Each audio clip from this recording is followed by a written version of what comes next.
Chapter 18. A reminder. Now what will arouse God Most High's anger this time? It will be an abominable thing which shall be erected in or near Jerusalem, or in Palestine, or even anywhere on earth, by a group of people very much similar to Claude Varil's Raelian movement or itself, or on behalf of its leader, or of Claude Varil's extraterrestrial Elohim, if it is elected on behalf of the Raelian movement.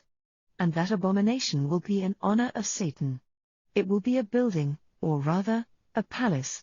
But that building will be called an embassy, and it will be truly a temple for Satan, above which the sign of Satan, his flag as it will look then, will fly. I say as it will look then because they will use ruse after ruse, changing its designs every time the last one has become known, just like they did with their swastika flag for a while. And if they don't fly it openly, they will paint it on their roof. Inside that embassy, people will worship Satan, and walk and spit on the cross and on the image of Jesus. Not even Judaism will be left undefiled. They shall make final plots to topple the leaders of all the different sections of the Hebrew religion, Judaism. In short, evil satanic abominations will be committed in that embassy temple. Just as Yeshua's message was rejected and ignored 2,000 years ago, this warning will not be heeded. It will be ignored and it will be laughed at. But also, many people will listen to me too, and a lot of Raelians will be saved and come back to God, because some of them who otherwise had never wanted to know about God, went to Varil to get a revelation like this one. They will see their error and be saved from Satan's grip. Also, the memories of many people, who had been part of my transmigration group before they were born on earth this time, will be awakened and they will contact my Essene movement. To them I say, do not delay if you recognize yourself, hurry up and get in touch with me now. But people in power, those who can stop Varil will do nothing, and in the future, his movement shall build that embassy that he wants to build for Satan. And the scriptures will be fulfilled once more, just as again they are being fulfilled now, beginning with the revelation of who Varil is in this book. But I beseech all to reconsider these words. I have nothing to gain by opposing Claude Varil in his world takeover bid by his geniocratic Raelian movement. We all have a lot to lose if we allow a bunch of pro-satanic extraterrestrials to come and take over our planet under false pretenses. Many of the humans of today might not want to bother with this matter and say, we are at peace now and those extraterrestrials will not come in our lifetime. I agree, but what will happen to your descendants, and what about the future of humanity? Acting now is what might impeach them from coming. Yes, there is a likeness of peace now, but one day that peace shall be shattered and sudden horror will befall the planet, if ever humanity lets a Raelian geniocrat madman accede to world power. If that happens, humanity of the future will suffer because we, their parents of today, their future ancestors, did nothing when it was still time. Then Varil's extraterrestrials shall indeed come. They might be friendly to start with, but believe me, that will not last long for all the very plausible reasons that I have given here. To the people of Palestine, I say, for your sakes, for the sakes of your families, do not allow the Frenchman Rael to build Satan's embassy within any of your borders. Most of all, the people of Israel should not be misled by Varil's apparent niceness, and his claims that he is the stepson of a Jew, and the pretender natural son of Yahweh, to let him build his satanic temple. Even though if officially asked, the majority of Hebrews would laugh off such a sacrilegious claim, some of them have already been hoodwinked. And as Rael would use guile to do his deed, he will manage to build his embassy unhindered. But I know that the prospect of more religious pilgrim tourists, even Raelian ones, will be difficult to resist, because of the money they will add to the already very lucrative Jesus business. But, O Israel, do not let the swastika lord it again over you, not even for one day. His original emblem was a swastika inside the Star of David, but he has proposed to his followers lately that they change the sign by distorting the swastika, because they should not upset and provoke the Israeli people and authorities on the outset, and also to ensure that they obtain planning permission for their embassy without any hindrance. But his teachings are still the same and the idea is still the same. I call on Syria, Lebanon, Jordan, Saudi Arabia, and all the other Middle Eastern states, and I say, do not let the lawless one fool you with his wily smiles and seemingly quiet, lovable manners and attitude. Do not forget all that I said in this book, that he will take over your very own governments. Read his book entitled, La Geniocratie, Geniocracy in English, if you do not believe me. It is just a short version of Hitler's Mein Kampf, and all his takeover plans are exposed in it. When that time comes, you may be fighting each other, but I advise you to unite together to chase Satan away, and keep him from taking over your planet. Then you will all remain alive to wash the dirty linen in your Middle Eastern family. Another thing is that, even Islam was not left untouched in his religious blasphemies. To begin with, the now well-known doctrine of the 70 virgins for all fanatic religious martyrs of Islam has been used by him to lure Muslims on his side. But the virgins, according to him, will be brand new unused, virgin biological robots for all those who follow him and reject Allah. Apart from that, he has already said that the Quran is an atheist book, and that Islam's own Muhammad, Allah's prophet, is now living on an alien planet, regularly engaging in homosexual orgies with Buddha, Jesus, and all the others illustrious prophets Muslims venerate as the saintly messengers of Allah. Now that is worse than a Scandinavian newspaper publishing some joking cartoon. Why have no Muslims said anything about that slur on Muhammad? What power has shut their mouths, or rendered them blind to Viril's writings? After all, a simple cartoon in a newspaper should be harmless enough to even the most fanatic Muslims, when compared to a book blatantly calling Muhammad a homosexual. Why this lack of reaction on the Muslims' part? Even Salman Rushdie in his satanic verses did not make such an allegation.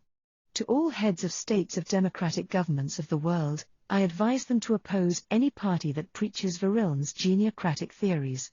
In Europe now, the geniocrats are hiding and entering elections under the name the Humanitarian Party, or movement. Of course these must not be confused with other normal existing ones now. But anyone who will present geniocrat, humanitarian or any other weird green party spewing Viril's doctrines, is likely to be part of the many representatives that Viril's movement now has all over the planet. Because if any of them wins, the geniocrats will be the ones in power, as Viril said himself. I am not making this up, he himself advised his people to enter the geniocrat party for elections around the world under assumed party names. Those are the ones you should detect and aim at defeating first in your electoral campaigns, for his henchmen are now installed all over the planet, ready for the takeover, waiting to act. His people have been very slowly, but surely infiltrating politics for more than 32 years in all countries with a democratic regime, presenting their parties under assumed names for elections. Their theories are outwardly, mainly Marxist, theo-zoological and humanitarian. Those are the ones to look out for. I also appeal to all Christians, whoever, and whatever denominations they may be. Whether they are Marxist, socialist, conservative, social democrats, Labour, etc., even you should not support the geniocrats. If ever you are told about Claude Virilne, the Raelian movement, or his books, if the campaigners or persons that talk to you wear medals depicting a swastika or a twisted swastika inside a Star of David, I say stay away from them. For their eventual government will be handed over to Satan and his renegades supporting extraterrestrials, as Virilne himself has said. For yes, many ordinary people who join those parties are not told the truth. Instead they are attracted by the flattering and apparently peaceful and attractive aims of the Raelians, without realizing what hides behind those smiles. And when they vote, they are not told that they are voting for their future enslavement, and the enslavement of their descendants. Therefore can anyone expect anything good from the geniocrats? Again, I say that humanity has already begun their scientific evolution, all of it without the help of Satan and his renegades, or of any extraterrestrials. Satan did not help human researchers and inventors to invent all the vaccines and serums and all the other medications that are now saving millions of human lives. He did not discover fire, electricity or the atom for humanity. We are now even more advanced than anyone on Earth would have thought possible at the beginning of the 20th century. Space and interplanetary travel is now possible and has been proved. Genetic manipulation has been reached and children are now being created and born through processes nobody could have thought or believed possible. And humanity would continue to evolve and make even more astonishing discoveries and progress. It was foreseen that humans would do all those things and a lot more, by themselves, without Satan's interference. Now Claude Verrillen is trying to convince the world that only Satanist extraterrestrials can make our planet a better place to live in. Verrillen does not care about, or believes in his travesty of the truth. He does not care about the happiness of humanity, and he does not care to render his claims of being a prophet credible, because he knows that he is not one. What he has really wanted from the beginning, as I have already said, is world domination, as Satan and his renegade extraterrestrials told him. The sooner you set up geniocracy, the sooner you will remove the possibility of a cataclysm due to people with less evolved brains. Now what on earth is that supposed to mean? Verrillen himself is a being with a deficient brain, with no proper education to boast about, and he is now seriously threatening worldwide peace. Do we truly want to hear that kind of language now? He will get humanity to worship Satan, to get his revenge on Yeshua, Jesus, for the good he tried to do for humanity, and for trying to reveal the mysteries to man.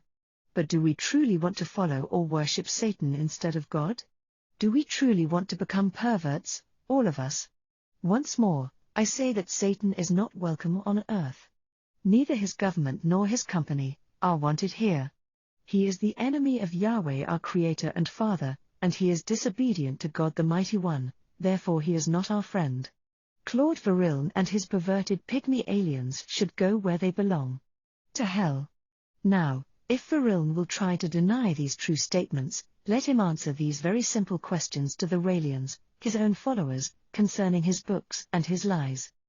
Why did he choose certain passages of the Bible, and then give totally false interpretations of them, even though he knew that they could be verified and be found to be lies? Why did he avoid the whole chapter 4 of the book of Genesis, which tells the story of Cain and Abel, in which Cain became a Satan worshipper and was marked? That chapter clearly shows that Satan and Yahweh are not friends.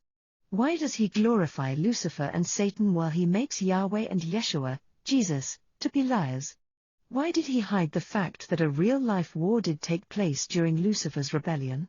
Why does he glorify the Nephilim, whose life was spent chasing and persecuting prophets and those who believed in and worshipped God Most High?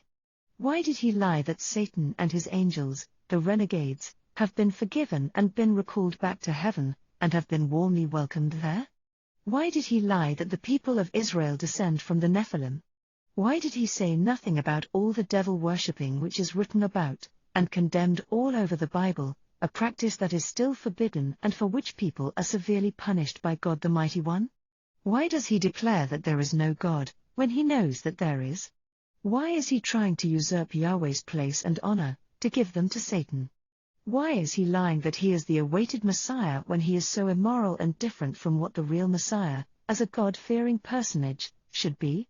Why did he not say anything about sin? Why did he not warn people against sin? And why does he encourage people to sin on such a massive scale? Why did he say nothing about the rebellion of Satan mentioned again in the Revelations chapters 13 to 14? How could he not know anything about Yeshua's, Jesus, real time of birth? There has never been a prophet inspired by God Most High, and designated by Yahweh, who has never prophesied. Claude Verrillen, the self-proclaimed last prophet, did not make one single prophecy. Why? Verrillen claims to be the natural, biological son of Yahweh. Is he prepared to undergo genetic tests to prove that claim? It would be very easy with today's technology, also it would be an absolutely historical and scientific revelation. A real-life male, human and extraterrestrial hybrid being. Yeshua's, Jesus, birth was predicted, that he would be born in Bethlehem, from a young woman, and that he would be called Yeshua, Savior, and that he would be a servant of God, pure and without sin. No one prophesied of a younger half-brother of Yeshua's that would come later and that would be born in Europe. But now Claude Verrillen, an anti-Messiah and an anti-God, claims that he is the Messiah. He was born in France, in Vichy, and in a very modern clinic, not in a stable. It was written that once the state of Israel is formed, the Jewish people shall not be dispersed again. But Verrillen the shameless, swastika-waving, so-called son of a Jew, is now threatening in the name of Yahweh, page 221 of his book, that if he is not given land to build Satan's abomination in Jerusalem, the Jewish people will be dispersed once more, and will no longer be allowed to live in the land of Israel. That is a total lie. Why does he go around making such traumatizing threats and declarations, after all that the Jews have suffered in the history of this world, and in the recent past, just to force them to let him erect a structure that indeed shall one day contribute to the doom of Israel and of humanity? The future leader of Viril's followers might tell his extraterrestrials to attack and destroy Israel if he is refused to build his house of sin there, for it is prophesied that there will be a destruction, by bombing, and a lot shall die, but also that the just shall survive. So nobody in Israel should give in to any such lying blackmailer. Finally, Viril says that his satanic extraterrestrials' embassy should have full diplomatic immunity, and should not be near any police surveillance radars. Why does he demand this if they are friendly and have nothing to hide? Apart from the Vatican, no other religious movement has ever made such a request.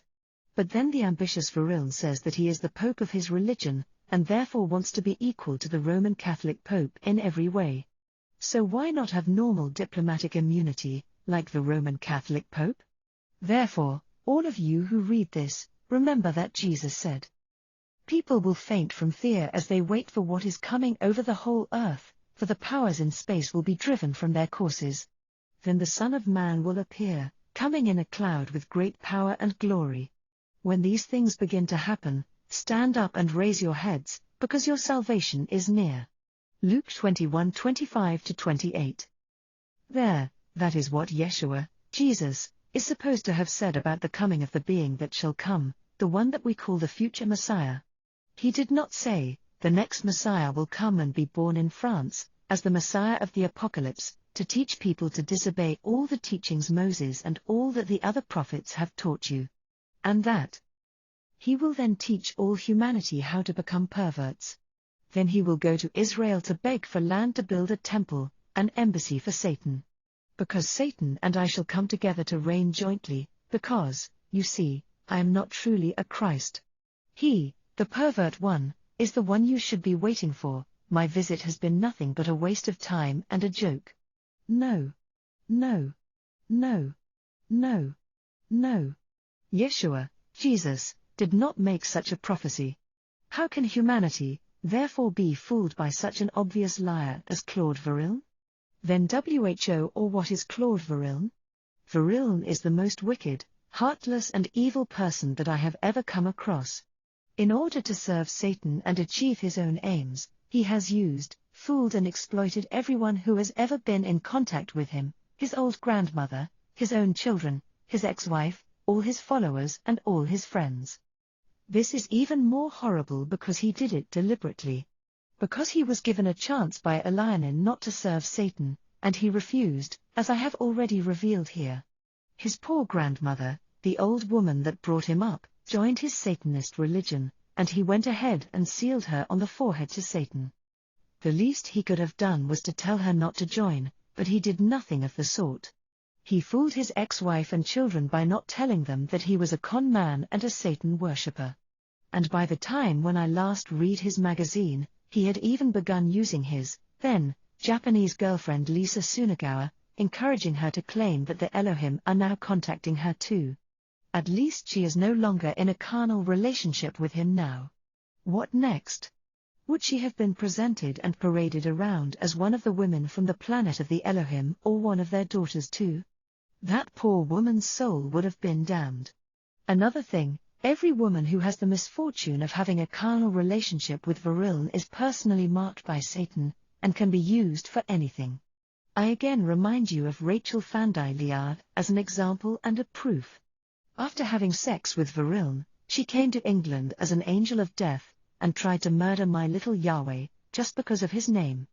I will not stop talking about that cowardly act by Rachel, until all Raelians realize the danger in which they are, while they are still consorting with the French Antichrist. If Satan and Yahweh are now friends as Viril claims and Yahweh sent him, why would Satan then advise a follower of Viril to come to England and murder my son that I named in honor of the same Yahweh? And seeing that I was the one who received this message about Viril from Elianin, who came by the orders of Yahweh their leader, it begins to shed a light on many things. So what are we to make of Claude Varilne and his message? If, as he says, he is the son of an alien who we now know to be really called Satan and of a human mother, and if he has gone ahead and followed Satan's orders without failing, we can accept him to be what he himself claims to be. We can accept him to be the anti-Messiah, the false prophet and the man who in future will be known as the harbinger of the apocalypse, even if he shall no longer be alive by then. As all evidence proves that he is not a prophet of God, and of good, but an evil, perverted and God-hating individual, we may conclude that he is indeed an anti-Messiah, an antichrist, just like Elianin call him. Therefore, religiously speaking, if global destruction is again aimed at humanity or Armageddon as we now call it, it will be because of one single politico-religious movement, founded by one single, human being now existing on Earth. And that man is none other than Claude Varilne.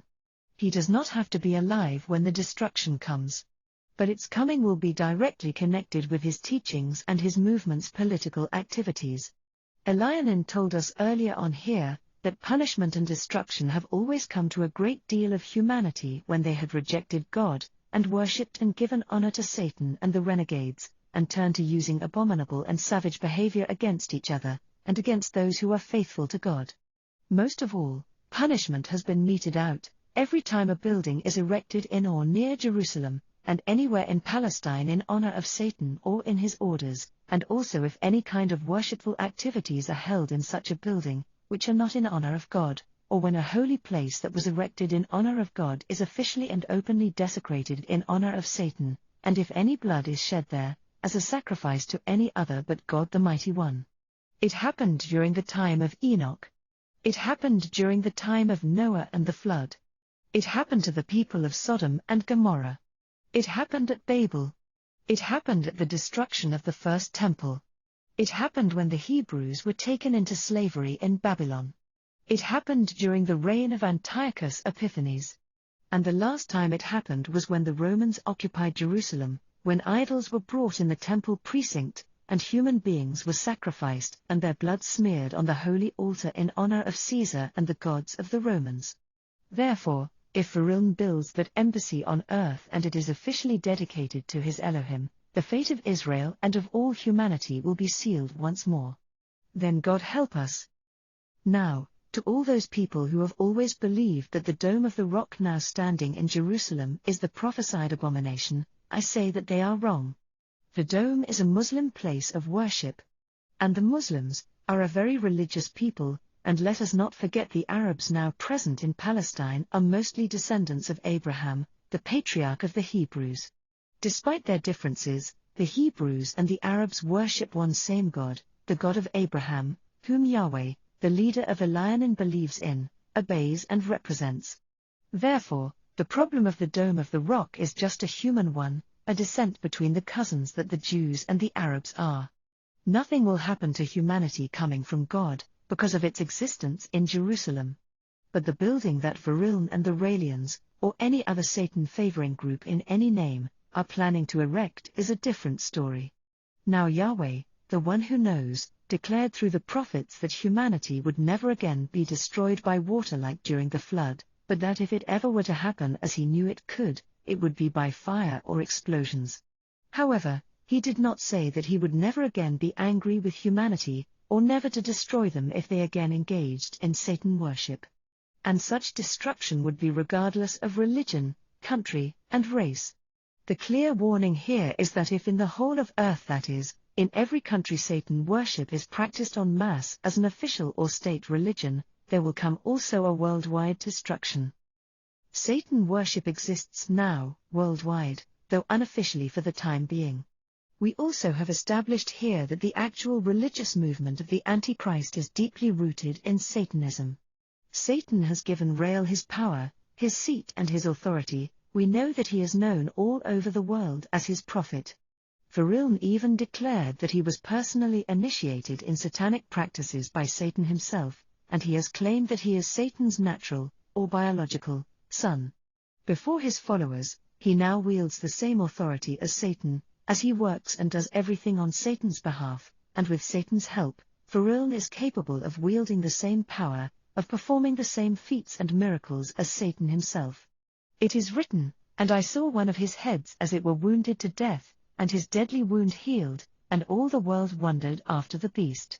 Revelations 13:3. The last person that had reigned or governed lately with the power of Satan we have seen, was Adolf Hitler, and we saw some of the horrible things he did. Now let us try and do a rapprochement between him and Wilhelm. Hitler, as we know, was a Nazi. A Nazi who used a particular sign, the swastika. He had a particular salute during which people shouted, "Heil." He was anti-Semite. He had a particular hairstyle and took great pleasure in torture and cruelty. His pictures and his swastika were hung everywhere. Now not long ago, there was one head of state who revived and imitates all these things, Saddam Hussein. And when Hussein died, the Iranian president immediately picked up the torch in his anti-Semitic rants. When Hitler died and Nazism died down, or at least faded away, and went underground, humanity thought that it had died and gone away forever. Humanity thought that they would never see the swastika being officially used as an emblem by someone wielding influence, a political figure with views and plans of taking over the world. Now the Muslims have again gained center stage, with at the head of a Muslim state causing controversy, a man who badly wants to behave like Hitler, and to be as powerful as he was. That man who is ferociously anti-Semite, and whose picture is hung and painted on every corner of the streets in the cities of his country. That same man does not hesitate to tell humanity how much he hates Jews and how he longs to erase Israel from the world map.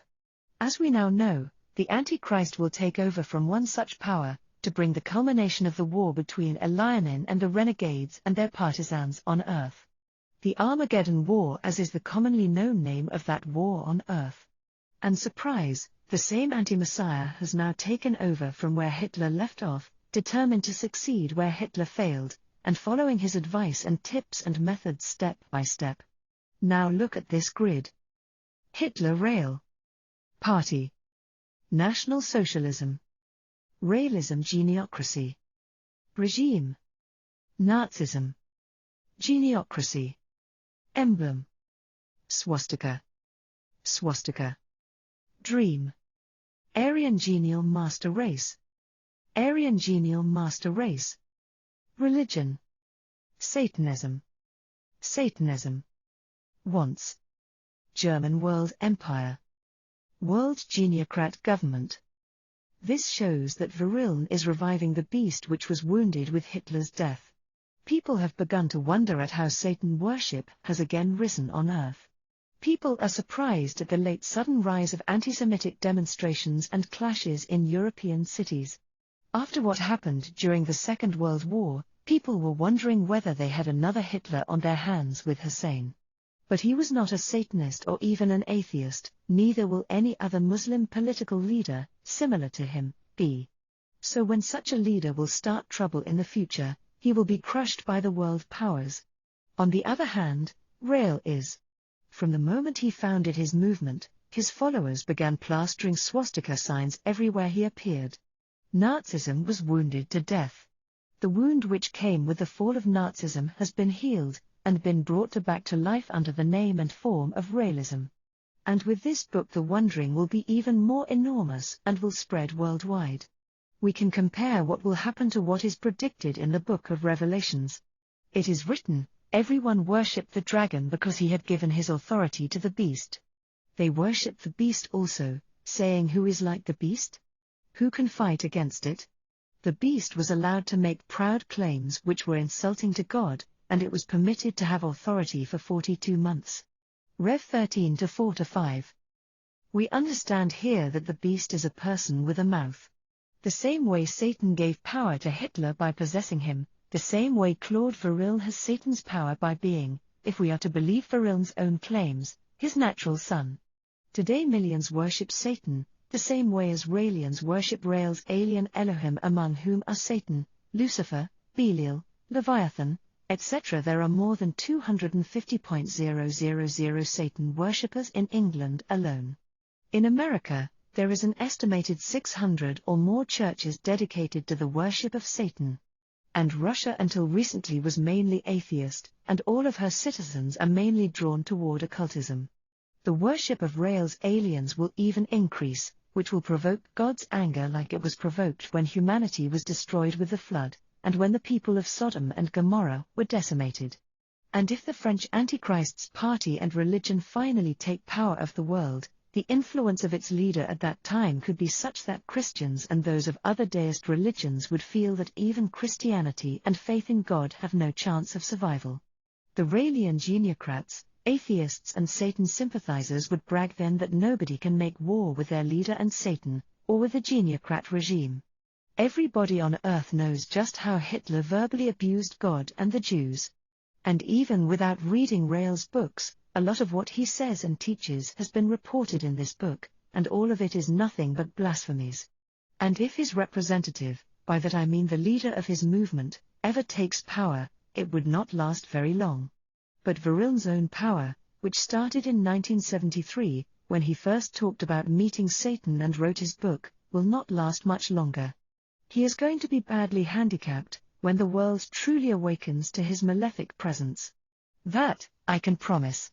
But that would not be the end of geniocracy, or Raelism, or indeed Satanism. They would endure and continue. Now those, by the way, were Uriel's words, not mine. He said that those events could take place on Earth, as they took place on the other planets that Elionin have already colonized. There is a need to verify Veril's claims that he is indeed the son of Tiamat, or Satan, the extraterrestrial who contacted him. And hopefully I intend to again prove that he is the evil counterpart of Yeshua, Jesus, the Messianic rabbi from Nazareth, and therefore the Antichrist. Well, if it is anything to go by, Satan is not a human being, therefore he truly is an extraterrestrial.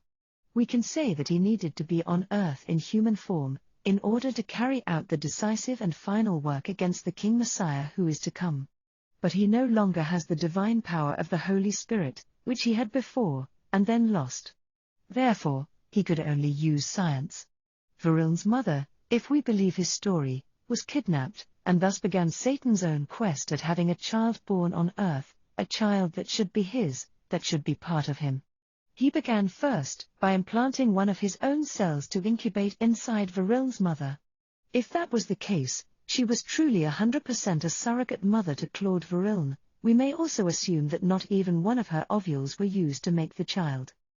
But let us for a moment say that it was. They would have had to be with her all the time to know the exact period of her ovulation, otherwise, it would become a little bit too far-fetched. But if one of her ovules was not used, whose was it that was used? A cell of the extraterrestrial that spoke to him was all that was needed to produce a perfect copy of himself, and if that was the case, it seems that Veril's mother had been fully aware of the fact that the child that she was carrying should not have been in her womb at all.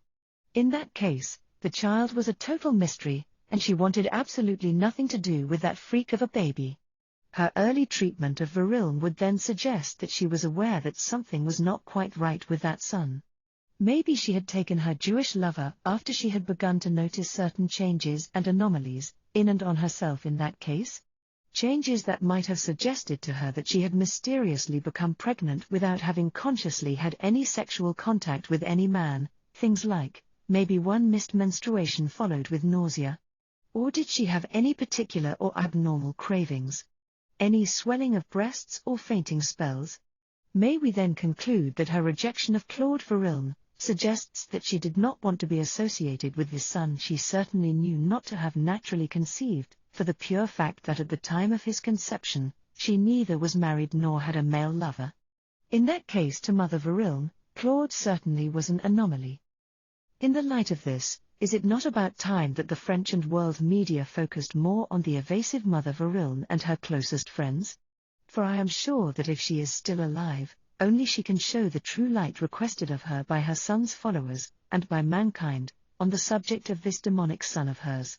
Considering what her son is planning for us all, surely we are entitled to the truth. So far nothing has been heard from Veril's elusive earthly family, and particularly his surrogate or so-called mother. What is the truth about that son of hers? Or did she in fact know that she was carrying Satan's son? Was she really kidnapped as Veril claims, and if she was kidnapped, Was the memory of the events totally wiped out of her mind as Claude Verrillen claims, or was she cruelly left, fully aware afterwards of what had been done to her? Or did she willingly volunteer to bear Satan's son? Judging by Verrillen's own allegations, it may be assumed that she could have been fully conscious during that insemination.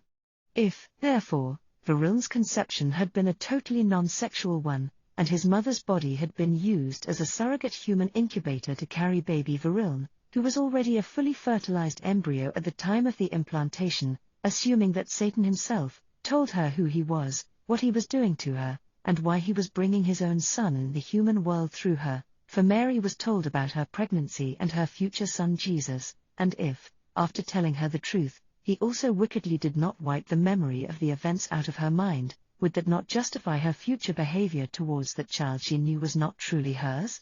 In that case, the baby would be, according to science, a non-human creature. That would justify why she must have considered it a sacrilege to have such a child baptized. And all that would prove her rejection of him. All Roman Catholics, even non-religious ones, still make a point of having their children baptized. Verrillen's mother's attitude was, therefore, extremely bizarre. But to look at him, I say that Verrillen is not a totally non-human being.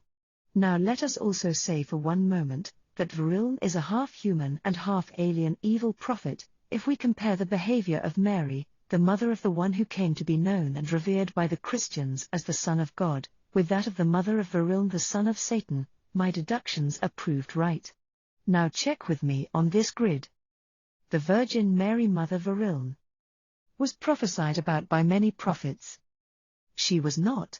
No prophet mentioned her anywhere. Was visited by Angel Gabriel, warned beforehand. She was neither visited nor warned by any angel. Mary was proud of her pregnancy.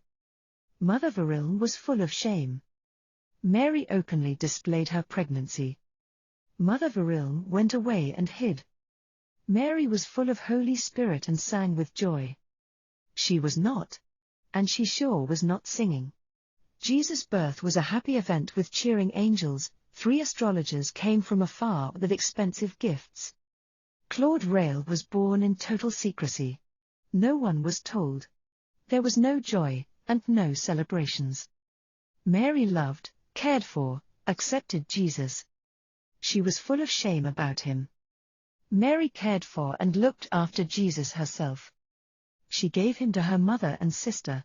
Refused to be associated with him. Said he was not hers, lying even to her own father about the child.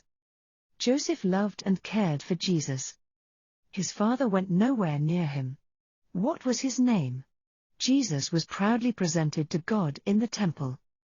His mother refused to have him baptized. She knew. Even at Jesus' crucifixion, Mary was there weeping and mourning. What is really known about Mother Verrillen? The above facts prove beyond the shadow of a doubt, according to our supposition, that it could be possible that Verrillen's mother knew the horrible truth. The satanic extraterrestrials may have cruelly left her with the total recall of what they did to her. That is, if we believe her son's own account of her attitude. Claude Verrillen claims that he is the true, natural son of Yahweh, and that he is more important than his older brother Jesus, since Jesus was only sent to prepare Verrillen's coming. We now know that father was not Yahweh, but really Satan. Let us pretend for a moment that he is what he claims to be. Why is there such a great difference between Jesus and Verrillen? While Jesus was so good, so perfect and so holy, why is Verrillen so blasphemous, so perverted, so impure and so evil? I rest my case. And concerning that Jewish so-called stepfather of Claude Verrillen, who is he? Where is he? Why did he abandon the woman who was supposed to be expecting his child? What does he say about all these tales his son is now telling? Or did she tell him the truth? Did he know that she was carrying the devil's child, and therefore is it why he did not want to be associated with the whole matter? Those are the questions that need to be answered by the French Antichrist's family. Or were they all aware of what had happened? Are they innocent or guilty of bringing a dreadful Antichrist on earth? I want to know. Humanity needs and wants to know. And I am sure all those he has now corrupted also need to know. If you believe those tales about his extraterrestrial parentage, you would believe anything, though I am not saying that it is impossible. But I for one do not believe that Viriln is a complete alien, because if he were one, he would not look like he does, he would be a 100% alien. In his case he would be 1.10 meters short, with mongoloid features and a greenish hue to his skin, like the alien who met him, and told him he was his father, and like the ones who piloted my Alionin space vessel. I do not believe that he is half alien either, because he would look half human and half alien, and he would also have those mongoloid traits. Viriln looks totally, 100% human, he also looks very Hebrew. Therefore, I declare what I think that you have all by now guessed. He is simply an evil, obscene, perverted, megalomaniac satanic liar. His mother was simply a woman of her times, in the middle 40s. A single mother and a Roman Catholic, who got pregnant out of wedlock, and by a Jew, a non-Catholic. And even if he had loved her, I bet this Jew's family would have objected to him marrying a non-Jew. Faced with a choice and an ultimatum, he had chosen his family and abandoned her, and that would account for his uncaring absence, and her subsequent bizarre behavior. Peeping again into the future, according to Uriel. As Uriel told us earlier on, the establishment of the Geniocrat Raelian movement, and what happened in the Middle East at the end of last millennium, are clues to what is likely to bring about events very unfortunate to humanity, and to what is likely to happen. As I go on, I shall continue relating what Uriel said could happen in our future, and please, do note that I am not giving any precise date for future events here, because Uriel did not. Right from the beginning, Claude Viriln Rael began blaspheming against God, in mirror image to what Hitler said. But what happened at the end of the millennium? You will excuse me if I repeat certain facts here.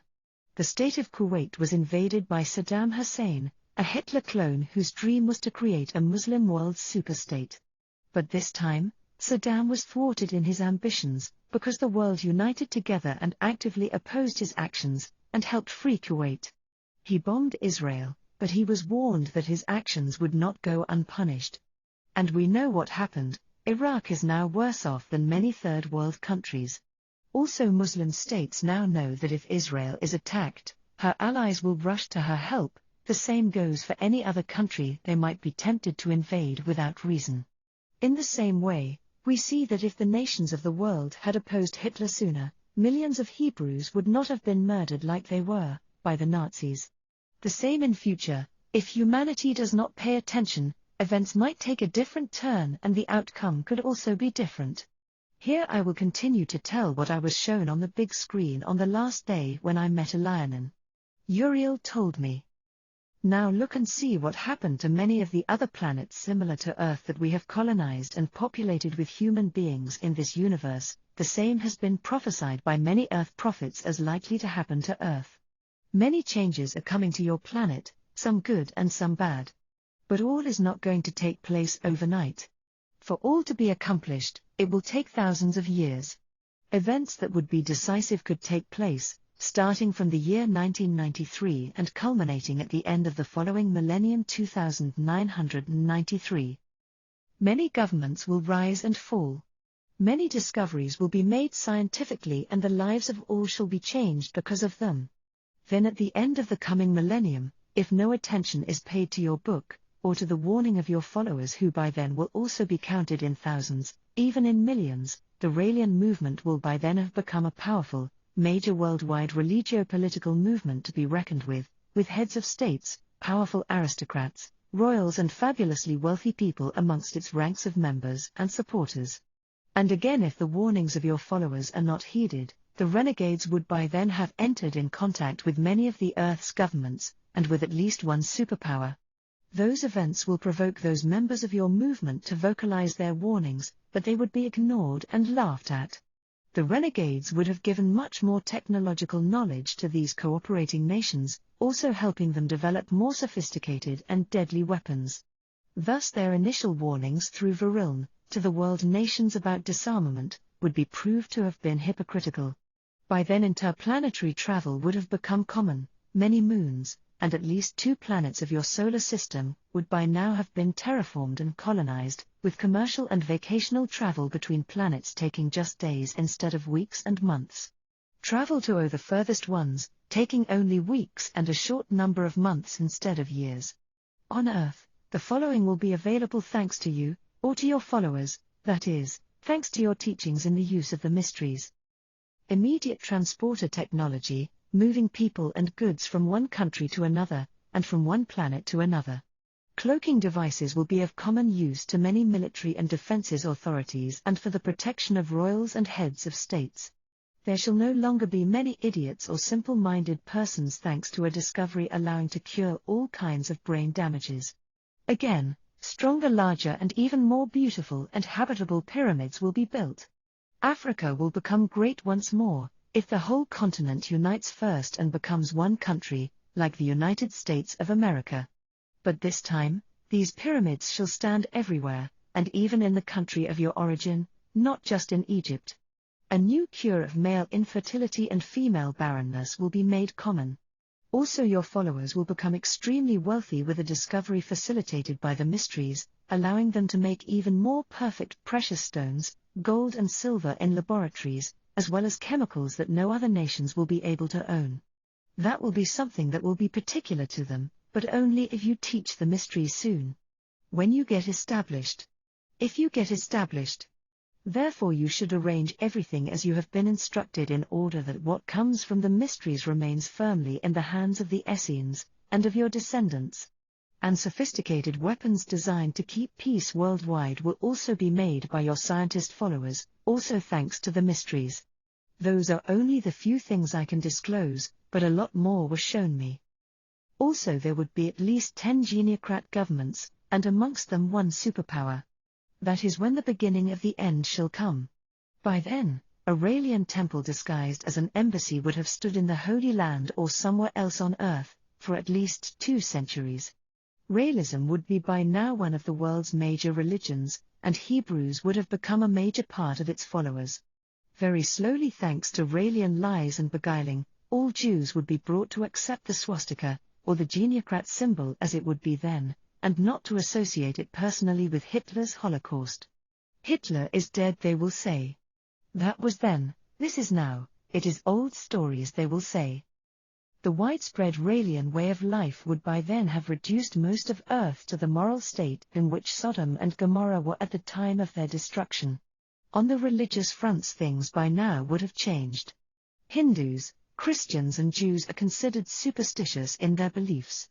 Pentecostal and all other neo-Christian groups, as well as Orthodox Judaism, would have become known more as sects, ridiculed and vilified in some places, and dismissed elsewhere. Religion would be more and more neglected because of the scientific discoveries being made, except from Roman Catholicism, which will be but another political power to be reckoned with, while all Buddhist groups will be considered not to be any threat at all. Then something will happen. Very slowly, a small conflict that some would first dismiss, will escalate out of proportion, more and more nations getting involved. It might not last very long, for within 5 years, many nations would be in turmoil, many governments will fall, alliances will be dissolved, many states deciding to go their own ways and to become independent. Other countries will splinter and divide. And out of that trouble a new state similar to the former Union of the Socialist Sovietic Republics will be formed.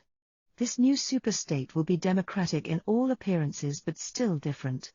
A new change will also come to Europe, with many states choosing to return to being kingdoms. Most of Black Africa, south of the Sahara and above the Kalahari deserts on the other hand, might choose to become a democratic superstate, with governors elected for the states existing now. And such a proposal, if favorably received, would lead to the salvation of Africa and the establishment of long-lasting peace in the whole of the continent. Following the formation of that superstate, Africa will become self-sufficient, no more civil wars would take place, and Africa will cease to be a so-called third world continent. Meanwhile the geniocrats would be gaining even more power.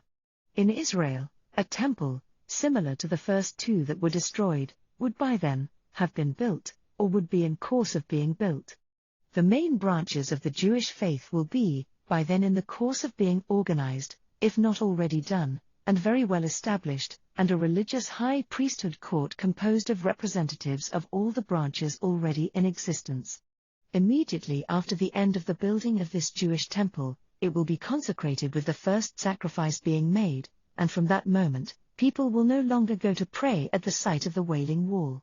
The destiny of Israel as a state and of Earth as a planet in peace will stand on the balance during the discussions prior to the building of that temple. If the Zionist factions decide to destroy the Muslim temple that stands on the Temple Mount, they will make a fatal mistake and the world will be plunged into a bloody war. If on the other hand they make use of diplomacy and build the temple elsewhere, it will be a very wise decision. The whole of Israel was consecrated by Melchizedek as a holy land. Therefore, if the Hebrews are wise, they will build the next temple, still in Jerusalem if they wish, but on another spot. The Wailing Wall site would be used to erect different buildings. In that case events will take place as related above. And after the first historic sacrifice is performed in that new temple, steps will be taken to choose a king, because during the building of that temple steps will also have been taken towards the establishment of the new kingdom of Israel. However, finding a true descendant of King David will prove difficult, if virtually impossible. And in order to calm all parties, the best solution amongst many would be to order a worldwide registration, accurate numeration and rounding up of all families with a claim to descending from King David, when everything else fails. Then those among them that have maintained an unbroken rabbinical lineage will be shortlisted. Then profiles of all male members of those families will be made, concentrating on their erudition in religious matters, familial backgrounds, and their characters as human beings, for suitability. Lists will be drawn and studied, then elections made by the High Court, and an assembly of carefully chosen parliamentary members of all political parties, and also a delegation of the Essene High Priesthood and that of the Black Falashas, who, even then would still want to have their own priesthood. The Falashas of the future will look much different, most of them with fairer skins following intermarriages with white Jews. Eliminations will continue until they have just 2 contenders. Then the matter will be submitted to the God of Abraham. It could take a whole month during which the members of the High Court would fast and pray. Then the traditional choice, inspired by God through the mysteries in the hand of the Hebrew High Priesthood will be made, during which the king will be chosen. The decision will be final and irrevocable.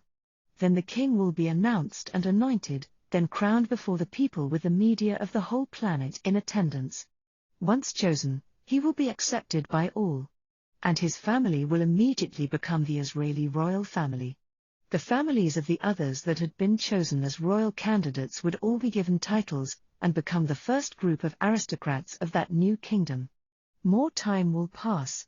After the Geniocrat embassy would have stood on earth for 2 centuries, and the renegades already being present on earth, the trouble that they stir would spread worldwide, and that would unsettle and depose many governments.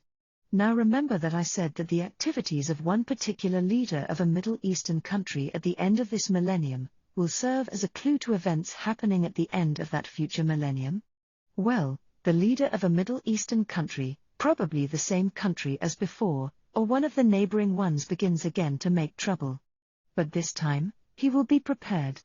Helped by the renegades whom he would have befriended, he would have secretly armed himself with deadly weapons, and he would have been plotting with the leaders of at least 2 of the other Middle Eastern countries, in a bid to create a new Muslim superstate. He would invade and attack a neighboring country.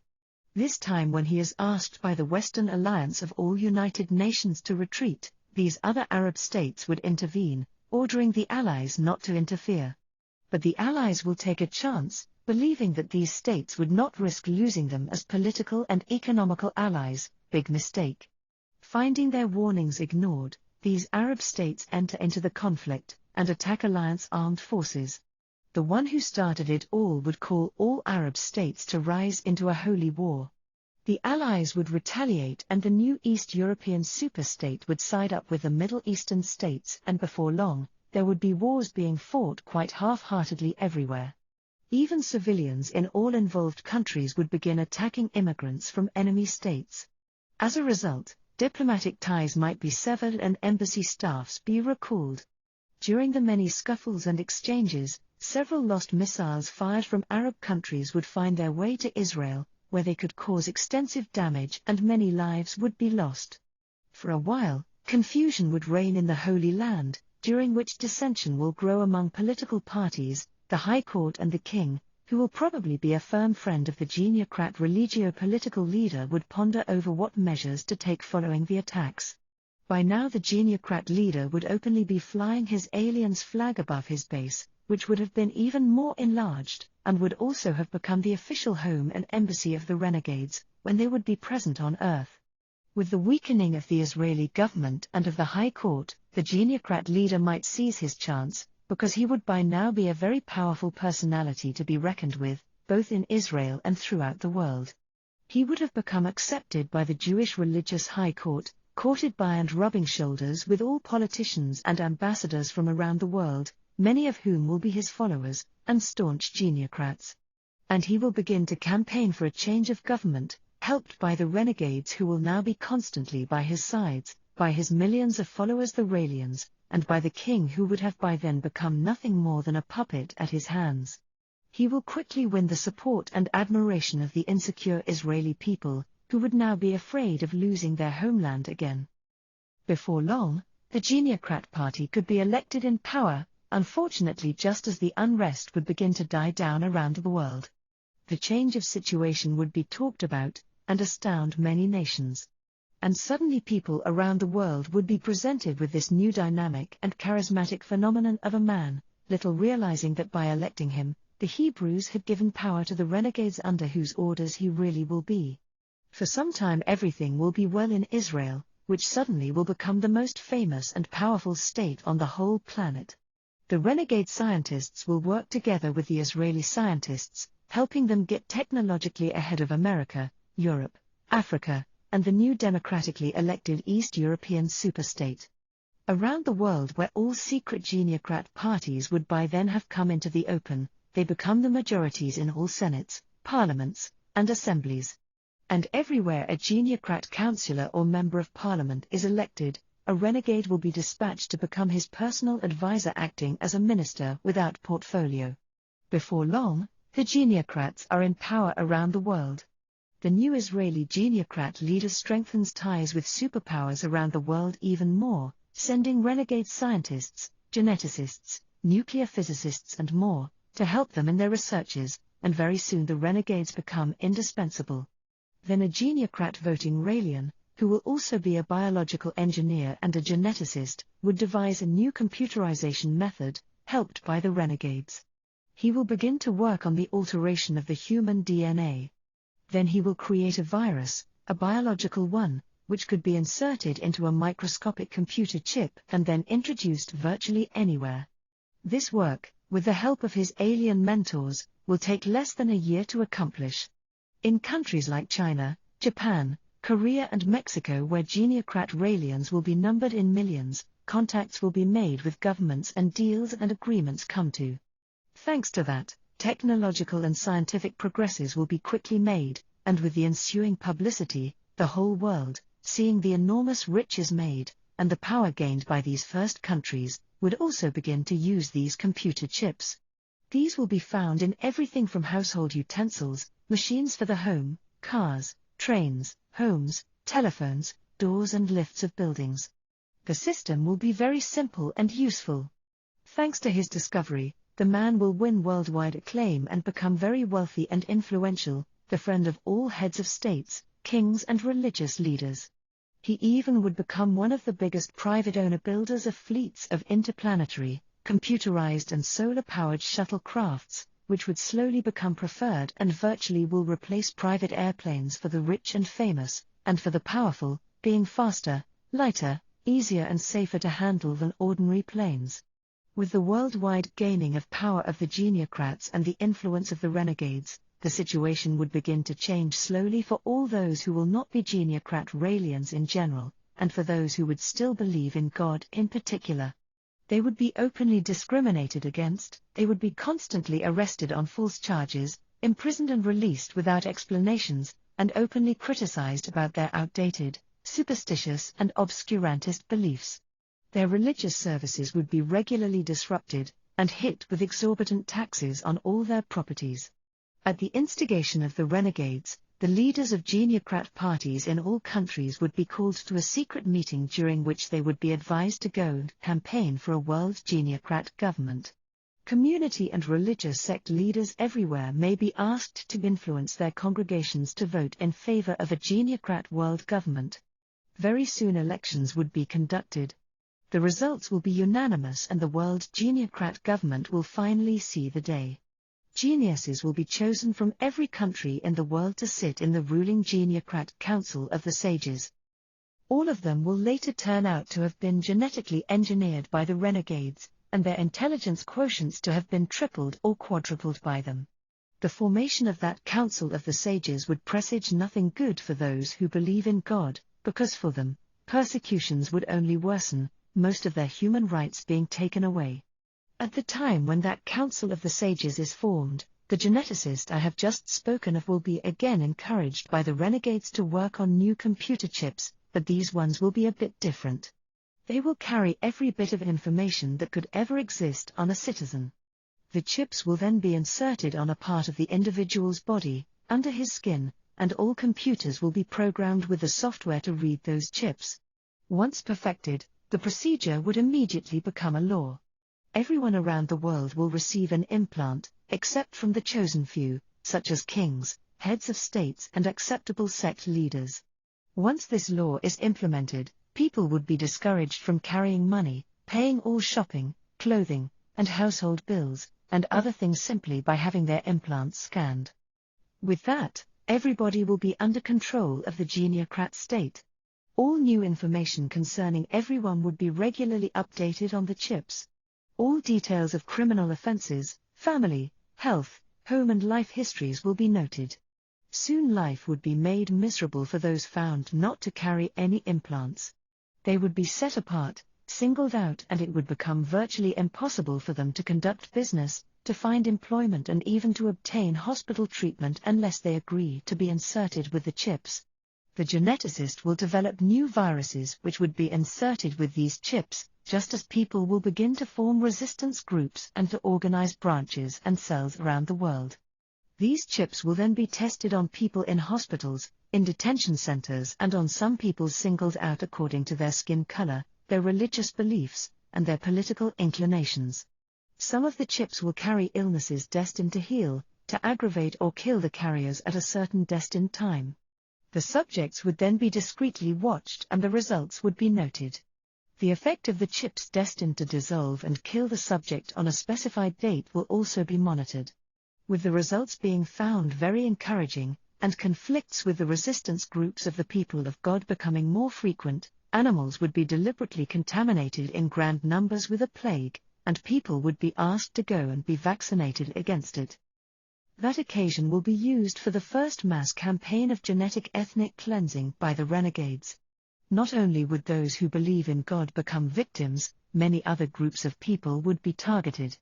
Like the physically and mentally handicapped, old people, the insane and mentally ill, the incurably insane, and all those who will be considered a burden on the state, or an upset and obscenity to beautiful people. Unfortunately, those who would have first welcomed the renegades and the geniocrats and their policies, will become more and more disillusioned.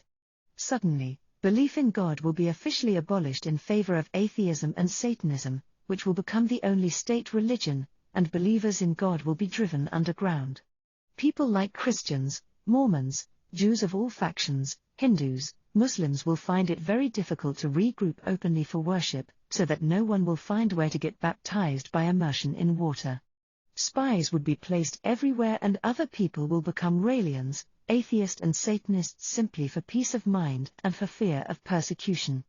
As well as the abolishment of belief in God, all existing books treating of deist matters will be destroyed, further publication and sales of such books will be banned and their possession made illegal, ordinary religious education will also be banned. All school children would be taught atheist, Raelian geniocrat doctrines. When all members of the geniocrat council of the sages are replaced by renegades or highly placed members of the Raelian hierarchy, people finally come to their senses and admit that, as we had predicted thousands of years before through this, our messenger, they had effectively handed over the ruling of planet Earth to Satan, Lucifer and their vassals. These events will take a long time to unfold. By then, in Israel, the underground Hebrew religious high court would have been contacted by the Essene religious and resistance leaders and formed a powerful alliance with them. Fighting will become regular everywhere around the world.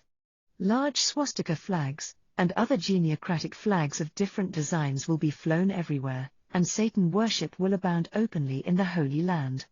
Many daring Essene and Orthodox Jewish rabbis will go in the streets, exhorting people to wisdom, telling them to return to the God of their fathers, and warning them against God's anger because of their idolatry.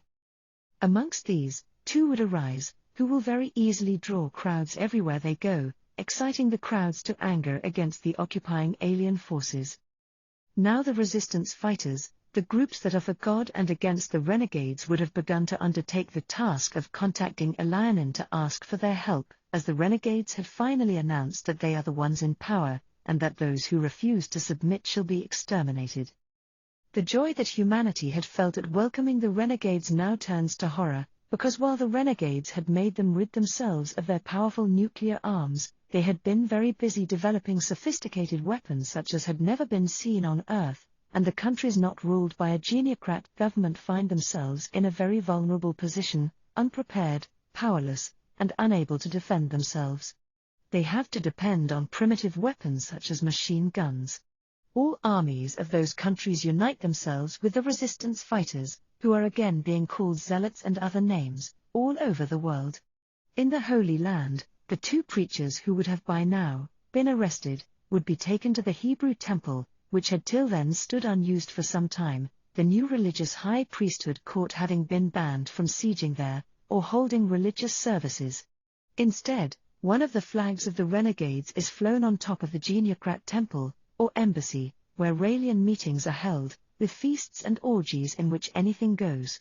So the two preachers who had been dubbed agitators in the media are taken to the Hebrew temple and killed, and their blood is smeared on the altar of sacrifices in the presence of Satan and Lucifer. In fact, the execution of the preachers is a sacrifice to Satan and an insult to the God of Israel. Once this abomination has been perpetrated, their bodies will be brought out in the middle of the night into a public place of Jerusalem, as an example and a warning to any other would-be successors to these two. The discovery of their bodies the following morning will cause uproar amongst the people, as the bodies will be left there to be seen throughout the world thanks to satellite television and the internet, or whatever it will be called in those future days. Then the genocrat leaders' people will issue a warning to those who try to oppose the almighty government, hinting that they would meet with the same fate.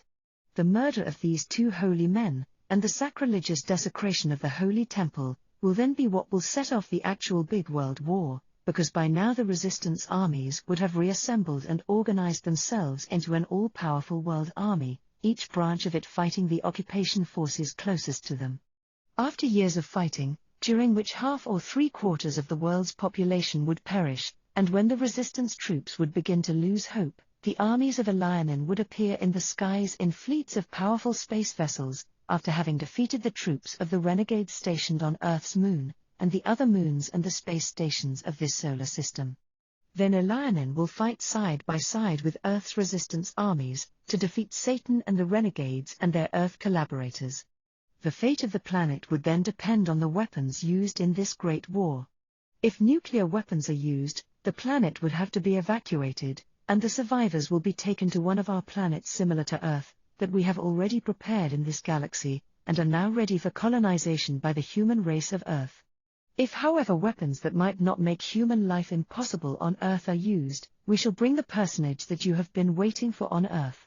The one of whom Yeshua, Jesus, spoke, the one who will be the King Messiah, priest, and king, who will bring on a new era of human existence. But even he will not come to take away the ruling of planet Earth away from humans.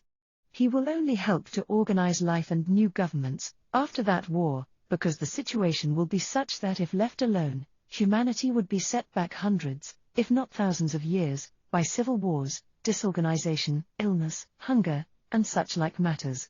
So he will be and remain king of Earth, but he will not govern after the governments are properly reorganized and set up. After 1,000 years during which he will not have left once or died, he would go away and leave humanity to continue with the new way of life he would have introduced. But as we have said earlier on, the future is unwritten. If humanity accept and take the message we have given here seriously, all that which we have just predicted needs not happen. In that case, a good way of life for all humanity, on all continents, is just around the corner, less than 200 or 300 years from now. It has happened on those other planets we colonized in this galaxy of the Milky Way. It could also happen here, because the renegades have never failed to come and destroy what we have done in the past. It is to be guessed that it might also happen on this planet. We used the same methods, the same template to create on those planets, as we used on Earth, and somehow events in all those planets have ended up taking the same course. It is very probable that Earth will not be an exception. Already, many similar events have taken place in those places and on Earth. That is what we tried to convey to not only Yohanan, John, Yeshua's, Jesus, Apostle, but to other seers who were not representing any religions. And we are again forewarning humanity here now. Those words are still but part of what I was told verbally by Uriel, one of Elianin, on the last day of our meetings in 1973. I put them in italic to emphasize the fact that they are Uriel's and not my words.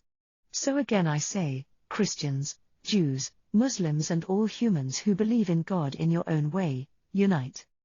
I have told you about Claude Verilme, the French Antichrist, whose teachings and whose world religious and political movement is likely to bring about the Great War on Earth, even as early as at the end of this or the next millennium, or at any time. I have told you what his teachings and his activities are. I have given you the titles of his books and I have told you of his intentions towards humanity in general, and towards all those who believe in God and love him, in particular. Only one faith should now exist, the faith in our Lord God the Mighty One. Thus there shall be one baptism, though administered in many different ways according to the many religious denominations, and one Spirit for all who believe in God and who hope in the salvation of his future Messiah. When I say one baptism, I mean a baptism in the name of one same God. I am referring to those whose present religious denominations were founded on the original faith in the God of Israel, and those religious denominations should all be united in one Spirit, undivided like God is undivided. I, therefore, am making my appeal to all those who have just read this message, and who have believed in the truth told in it so far to contact me. For that purpose, I have printed 2 forms at the end of this book. I also appeal to those who have worked as ministers of the Christian, Jewish, Hindu, Muslim, Buddhist religions and other fellowships, who for any reason, no longer perform their duties in those denominations, and who wish to continue serving God to contact me, so that we may unite and serve God in one powerful united body. Whatever they have done to have ceased from serving, provided they have not rejected God, I will welcome them to serve among the Essenes. There is a lot of work to be done and they shall all be needed and welcomed. Now is time for humanity to think of their personal divine realization and liberation. Do not allow yourselves to be fooled, influenced, or intimidated by those false messiahs, prophets, apostles, religious leaders, or whichever name or title those care to give themselves. They will only try to stop you from joining me, for fear of losing their meal tickets. And some of them being the sons of wickedness shall do the deeds of their father the devil, which are to stop anyone from seeking the truth and liberation they so yearn for, as those sons of wickedness do not seek it for themselves. Every one of those religious leaders who will read this book and who know how they set up their business churches, shall know that I tell the truth in this book.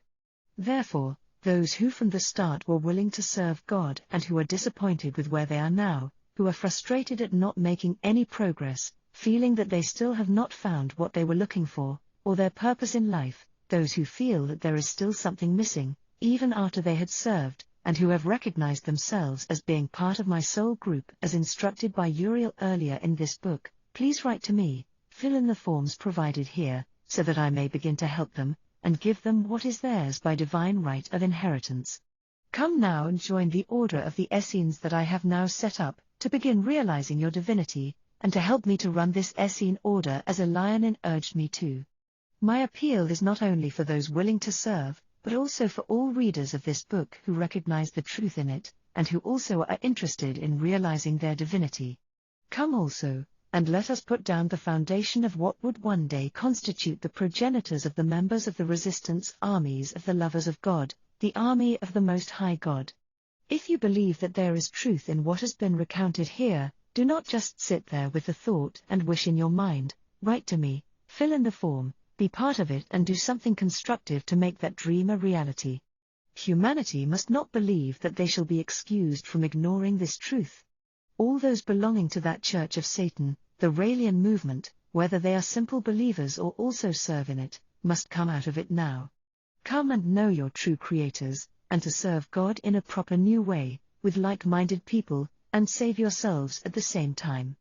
Verilm told his believers that it is better to make a bad choice than to make one at all. But I tell them that it is even better to be willing to change, when they realize that they have made a bad choice, when they know where they can go to get what they thought they were getting when they made that bad choice. If after knowing this truth, they remain Raelians simply because they are used to it, or because they are afraid of Rael, they are his slaves, not free agents. I appeal to all those who see the truth in this message, whoever they are. They must also understand that they need not leave their religious denominations to be members of this movement. All they need is to believe in God, that He is, and He is different from Satan. He who shall be known in the future as the son of Satan, is and will be responsible for causing the extermination of nearly 75% of the believers in God, because they shall not present a united front right from the start. If the unification of saints of God is effectuated now, or at least if the foundations are put in place, bringing future humans up in the knowledge of it, we stand a better chance of successfully fighting him, and of preventing many losses of lives. If all those who believe in God on this planet united together in one such powerful, sleeping but ready and quietly functioning organization, the army of the Most High God would be an impregnable, invincible majority. And the Raelians and other Satan followers will be a minority, and the Antichrist in the future would never defy them.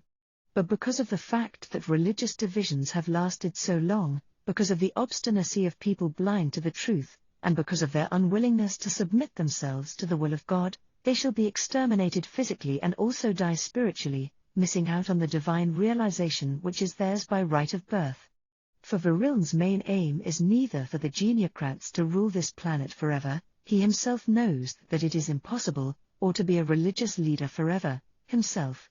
His aim is to put an end to the church in general, and to faith in God in particular. His aim is to totally end the worship of God on this planet, for the ultimate aim of the spiritual loss of human souls. But there is no need for such a loss to happen. You are all warned. It is up to humanity now to heed the warning. Believers in God, the army of the Most High God. My mission in life to do my part in helping humanity, and for my own spiritual growth, is to point at the French Antichrist and to wage a ferocious war against him and his messengers, and to pluck one by one from his claws all the good people that he has ensnared. Part of that work has been accomplished with this book being published. From the moment this book is read by the very first buyer, I will become the worst nightmare that Claude Verilm, the self-confessed biological son of Satan, has had in his worthless, wicked and perverted life. Everywhere Verilm will go to try and win more souls for Satan, there shall I appear too, accusing and exposing him relentlessly, till the day and the time that the Lord had appointed for my departure from this world shall dawn. Now that I have spotted the fugitive escaped prisoner, I will make sure that he goes back to his prison mentally, while still on earth. For during the 37 years in which Verilm has been at large, he has done nothing to regret his evil. Instead, he has gone on to tie over 50,000 people in the same eternal chains with which he spiritually and voluntarily imprisoned himself in his pact with Satan. But time has come for the son of perdition to start running again.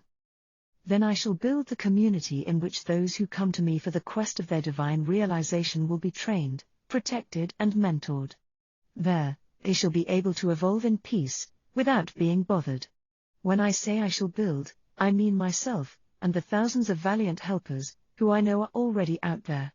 Those who chose that destiny as their reason for coming to be born on earth, and whom the Lord God shall direct to me without fail, as I have been promised by a Lionan, whose promises I believe to be true.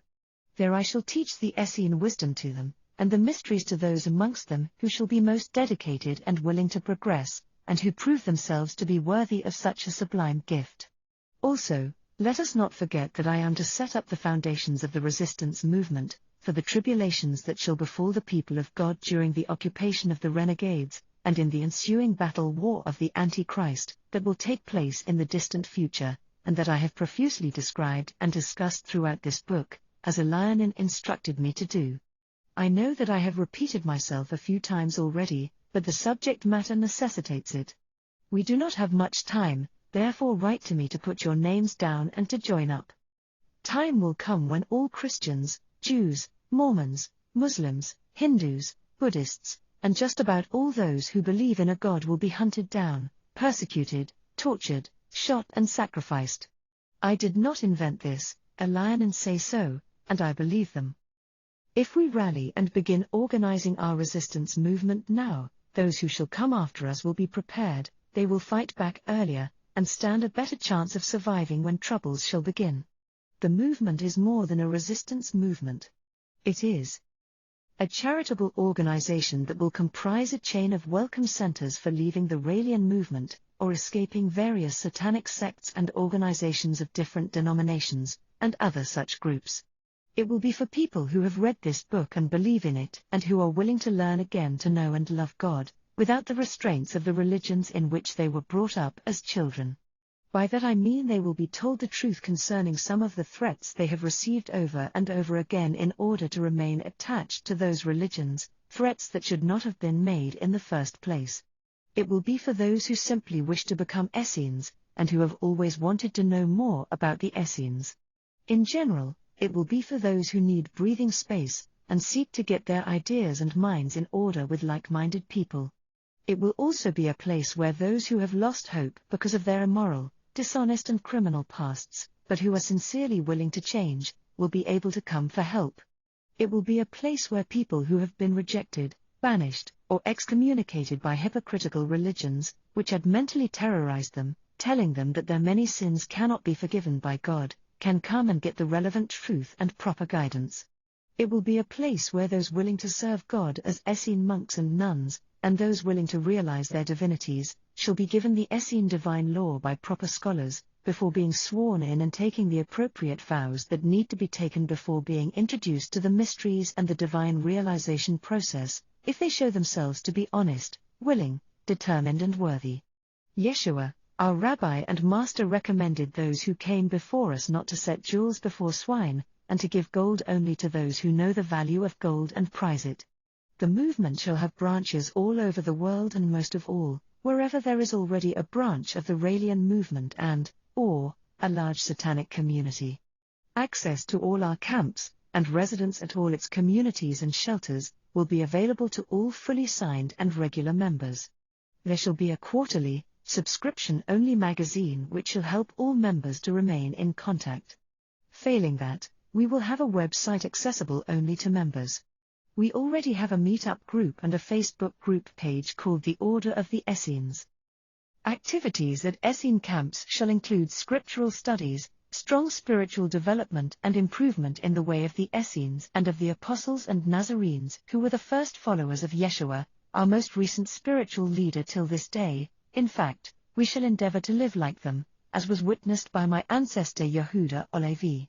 But also we shall indulge in, and encourage music, literature, arts of all styles, paintings, drawing, photography, drama, films, fashion, beauty and deportment for ladies and gentlemen, etiquette and good manners, martial arts and self-defense, without forgetting intense meditation, prayer, worship and various teachings on how to get the most out of life. In fact, there will be a great emphasis on enjoying life with one's whole being in the right way, that is, appreciation of good food, wine, pure love, dancing and entertainment in general. Please, understand that when joining us, no one will be asked to leave the religion they were brought up in, because anyone of any religious denomination, provided they believe in God, can arrive at their divine realization through the mysteries as taught by the Essene law. But to protect ourselves from the Raelians and all other Satan sympathizers, all definite members will have to be involved with the Essene community, even if they are not undertaking divine realization, to benefit from its long-term worldwide protection facilities.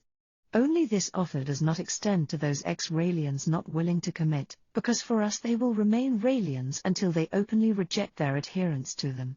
People can only be Essenes or Raelians, there shall be no compromise on that issue. As a resistance movement we shall organize, and put in place, from generation to generation the army, which in the future shall comprise a network of reliable families, secret hiding places and distribution centers for food and clothing, and contact addresses to avoid the isolation of members in times of trouble. That is why total integration and membership shall be reserved only to true believers in, and lovers of, God.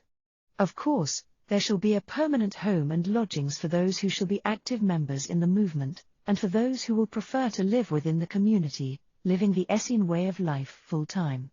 Also there shall be permanent lodging at various camps for all helpful members. But there shall be a home indiscriminately, to all traveling members in all our community homes all over the world, as opposed to staying at hotels. Special retreat units shall be made available for a fee, to all signed but non-active people who believe in God, who seek a place to meditate in total peace. Again, this facility shall never be open to any active Raelians or Satanists, Satan worshippers of any kind, or to any atheists. But all those who definitely leave the Raelian movement will be accepted and welcomed with open arms. Know that the movement shall be a strongly knit worldwide family unit where special help, advice, counseling and comfort will be made available to all those who have been hurt by the harmful and deprived Raelian teachings and lifestyles. Those who have become the victims of Satan's prophet Rael must know that they will be welcomed with kindness by me, and they will be treated as the victims they truly are. And I, with my helpers, will bring them back to live normal, moral, saner, purer, fresher and respectable, but nonetheless highly enjoyable, lifestyles. Then, if they wish, they will be handed into the capable hands of the Essene rabbis for introduction into the mysteries, to obtain what I know they went to Rael for, but never got. Know, therefore, that the revolutionary resistance movement against the renegades is neither run, nor sponsored by any existing church or other religion in particular. It is new and unique. It is run only by the order of the Essenes.